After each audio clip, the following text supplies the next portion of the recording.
1984 কালো ষাঁড়ের অভিশাপ পর্ব 1 রক্তিম তর্পণ। শোনো, তোমাকে যে গল্পটা বলতে যাচ্ছি তা কোনো সাধারণ রূপকথা নয়। 1984 সালটা ছিল ঝড়ের আর হাহাকারের। সেই বছর বাংলার এক প্রত্যন্ত গ্রাম নিশিপুরে যা ঘটেছিল তা ইতিহাসের পাতা থেকে সযত্নে মুছে ফেলা হয়েছে, কিন্তু রক্তে ভেজা সেই স্মৃতি আজও বাতাসের ফিসফিসানিতে ভেসে বেড়ায়। তুমি কি শুনতে পাচ্ছ? বাইরে বাতাসের শব্দটা কি একটু অন্যরকম লাগছে না? মনে হচ্ছে কেউ যেন ভারী গলায় নিঃশ্বাস ফেলছে। ঠিক এভাবেই শুরু হয়েছিল নিশিপুরের সেই ধ্বংসের রাত। সেদিন ছিল ভাদ্র মাসের এক গুমোট অমাবস্যা। আকাশে চাঁদ নেই, শুধু ঘন কালো মেঘের আনাগোনা। গ্রামের জমিদার বাড়ির ঠাকুর দালানে এক অদ্ভুত তান্ত্রিকের আগমন ঘটেছিল। লম্বা জটাধারী, গায়ে শ্মশানের ছাই মাখা সেই তান্ত্রিক তিব্বতের কামাখ্যা থেকে এক নিষিদ্ধ বিদ্যা শিখে এসেছিল, যাকে স্থানীয়রা বলতো ষাঁড়ের কালো জাদু। এই জাদু সাধারণ বশীকরণ বা মারণ নয়, এটি ছিল মৃত আত্মাকে পশুর শরীরে বন্দী করে আবার পৃথিবীতে ফিরিয়ে আনার এক বীভৎস প্রক্রিয়া। জমিদার মহেন্দ্র নারায়ণ তার একমাত্র ছেলেকে হারিয়ে পাগল প্রায় ছিলেন। অকাল প্রয়াত সেই তরুণের আত্মা নাকি শান্তিতে ছিল না। তান্ত্রিক দাবি করল সেই আত্মাকে ফিরিয়ে আনা সম্ভব, কিন্তু তার জন্য প্রয়োজন এক অদ্ভুত উৎসর্গ। প্রয়োজন ছিল এক কুচকুচে কালো বিশালাকায় ষাঁড়ের, যার সারা শরীরে কোনো সাদা দাগ থাকবে না, আর যার শিং দুটো হবে সাধারণ শিংয়ের চেয়েও দীর্ঘ এবং ধারালো, ঠিক যেন মানুষের হাড়ের মতো ফ্যাকাশে সাদা।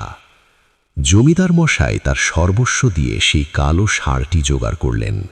গ্রামের লোক দেখেছিল, যখন ষাঁড়টিকে গ্রামে আনা হচ্ছিল তখন সেটি কোনো সাধারণ পশুর মতো ডাকছিল না, বরং তার গলা দিয়ে মানুষের কান্নার মতো শব্দ বেরোচ্ছিল। গরুটির চোখ ছিল জবা ফুলের মতো লাল, আর তার নড়াচড়া ছিল অদ্ভুতভাবে মানুষের মতো। সেই রাতে ঠিক 12টার সময় যখন সারা গ্রাম নিঝুম, তখন চণ্ডী মণ্ডপের পেছনে সেই বিশাল কালো ষাঁড়টিকে নিয়ে আসা হলো। শোনো, তুমি কি অনুভব করতে পারছো সেই পরিবেশটা?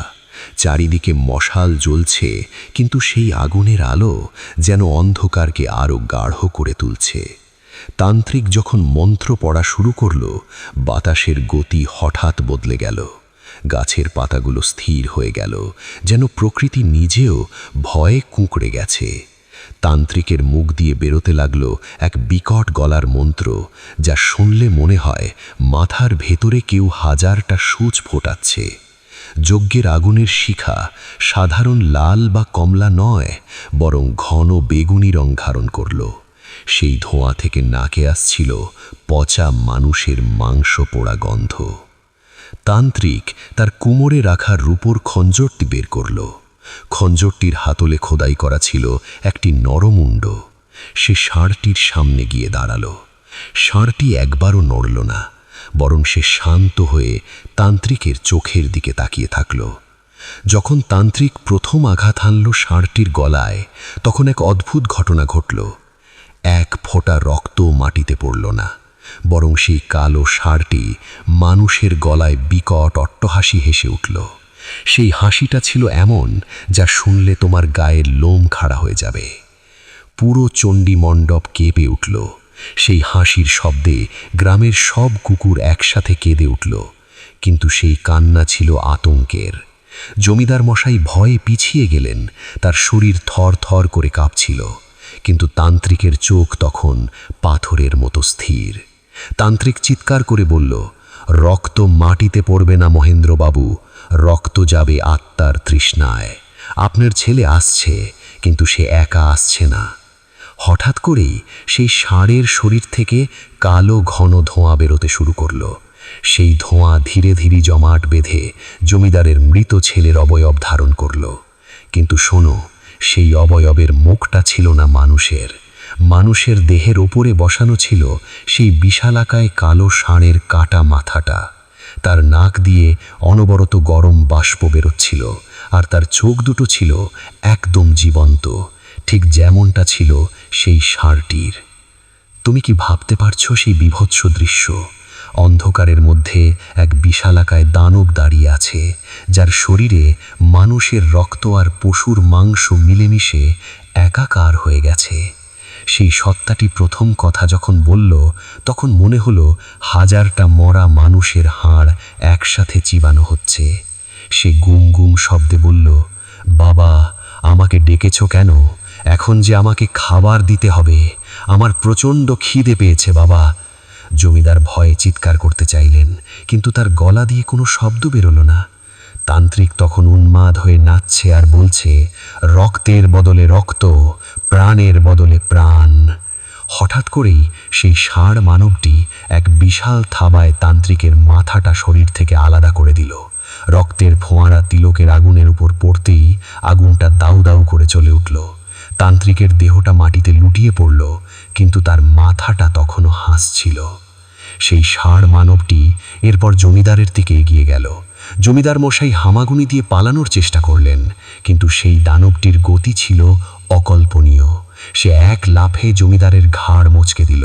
চারিদিকে শুধু হাড় ভাঙার শব্দ, মটমট মটমট। সেই রাতে নিশিপুর গ্রাম প্রথম জানল, কালো জাদু কখনো কিছু দান করে না। সে শুধু এক জনম থেকে অন্য জনমে ঘৃণা আর অভিশাপ বয়ে নিয়ে আসে। পরদিন সকালে গ্রামের মানুষ যখন চণ্ডী মণ্ডপে গিয়ে দেখে কোনো মৃতদেহ নেই, শুধু চারিদিকে ছড়িয়ে আছে ছাই আর দেওয়ালের রক্তের ছাপ দিয়ে লেখা একটি অদ্ভুত চিহ্ন। আর সেই বিশাল কালো ষাঁড়টি, সেটিও উধাও। কিন্তু গ্রামের বৃদ্ধরা বলে, সেই রাত থেকে নিশিপুর গ্রামের কোনো বাড়িতে আর বাচ্চা জন্মায় না, কারণ সেই ষাঁড় মানবটি আজও রাতের অন্ধকারে গ্রামের অলিতে গলিতে ঘুরে বেড়ায়। সে খুঁজে বেড়ায় তার পরবর্তী শিকার।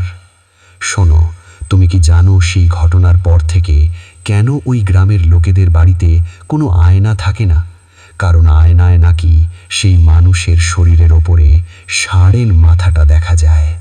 তুমি যদি এখন তোমার ফোনের স্ক্রিনটা বন্ধ করো আর সেই অন্ধকারে নিজের প্রতিচ্ছবি দেখো, খুব সাবধান থেকো, হয়তো তোমার পেছনেও কোনো ছায়া দাঁড়িয়ে আছে। এই হলো 1984 সালের সেই অভিশপ্ত শুরু, কিন্তু খেলা তো কেবল শুরু হয়েছে। দ্বিতীয় পর্বে আমি তোমাকে বলবো কিভাবে সেই ষাঁড় মানবটি পুরো গ্রামের ওপর নিজের বিভীষিকা ছড়াতে শুরু করলো, এবং গ্রামের একটি ছোট্ট বাচ্চা কিভাবে সেই জাদুর কবলে পড়ল।